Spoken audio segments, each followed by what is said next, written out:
के साथ रहता था। हरिया गांव में दूध बेचने का काम करता था। हरिया के पास 2 गायें थीं, जिनका दूध निकालकर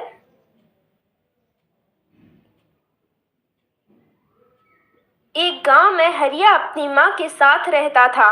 हरिया गांव में दूध बेचने का काम करता था। हरिया के पास 2 गायें थीं, जिनका दूध निकालकर वह गांव में बेचता था। एक दिन हरिया एक घर में दूध देने गया। उसने देखा वह भगवान शिव की पूजा की जा रही है। हरिया ने अपनी माँ को मंदिर जाते तो कई बार देखा था, लेकिन घर पर पूजा करते हुए कभी नहीं देखा। मालिक, ये आप घर पर पूजा क्यों कर रहे हैं? हरिया, तुम्हारे घर में पूजा नहीं होती क्या? आज सावन सोमवार है, इसलिए भगवान शिव की पूजा की जा रही है।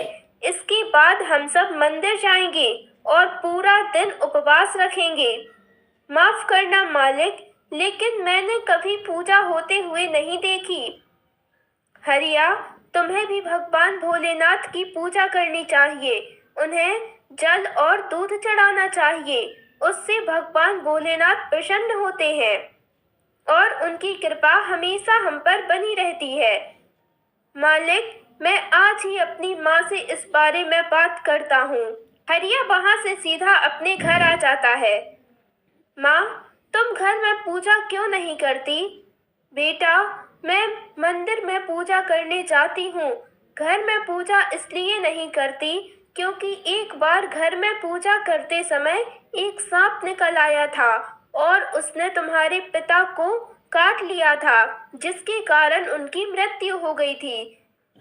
लेकिन माँ, इस तरह तो हम पर कभी भगवान भोलेनाथ की कृपा नहीं होगी।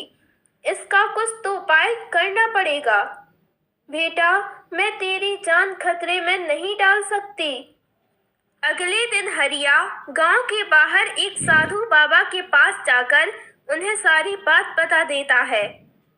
बेटा, भगवान भोलेनाथ तुम्हारे परिवार से रुष्ट हो गए हैं। अब इसका एक ही उपाय है कि तुम्हारा विवाह पक्का किया जाए और विवाह के बाद तुम्हारी पत्नी शिव जी की पूजा करे। यदि वो सच्चे मन से पूजा करेगी, तभी तुम श्राप मुक्त हो सकते हो। लेकिन इसमें तुम्हारी जान को खतरा है। खतरा? कैसा खतरा बाबा? बेटा, यदि तुम्हारी पत्नी द्वारा पूजा करने पर शिव जी प्रसन्न नहीं होते हैं, तो वह सांप तुम्हें डस सकता है।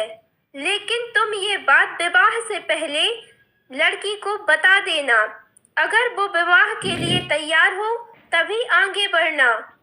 हरिया ये सब अपनी माँ को बताता है। माँ ने गांव में जाकर हरिया के रिश्ते की बात की, लेकिन किसी ने भी अपनी कन्या का विवाह करने से मना कर दिया। हार कर हरिया की माँ घर आ जाती है। अगले दिन हरिया दूध बेचकर गांव की ओर जा रहा था, तभी उसे किसी के रोने की आवाज सुनाई दी। तो उसने पास जाकर देखा तो एक बुढ़िया रो रही थी। माँ जी, आप रो क्यों रही हैं? बेटा, मेरी बेटी विवाह योग्य है। अंधी होने के कारण कोई उससे विवाह करना नहीं चाहता। हरिया ने अपनी परेशानी बुढ़िया माई को बताई। तभी उसकी अंधी बेटी शांति ने सारी बातें सुन ली और विवाह के लिए हाँ कर दिया। हरिया और शांति का विवाह हो जाता है। विवाह के अगले दिन दोनों पूजा करने बैठ जाते हैं। शांति पूजा करती है। पूजा करते समय शांति भगवान शिव को दूध चढ़ाती है। बाबा, यदि आप रुष्ट हैं तो मेरे प्राण ले लीजिए। प्रार्थना करके शांति जब आंखें खोलती है तो उसे सब कुछ दिखाई देने लगता है। यह देखकर हरिया बहुत प्रसन्न होता है। उस दिन से दोनों भगवान शिव की पूजा करने लगते हैं।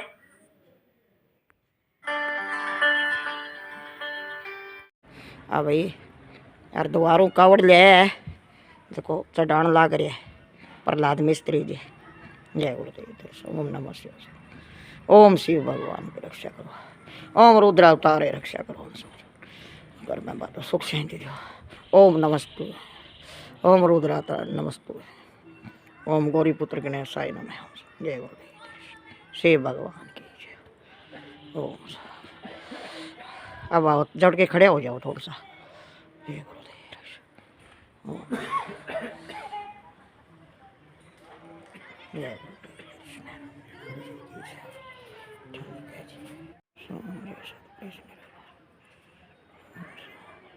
लट्टू जय।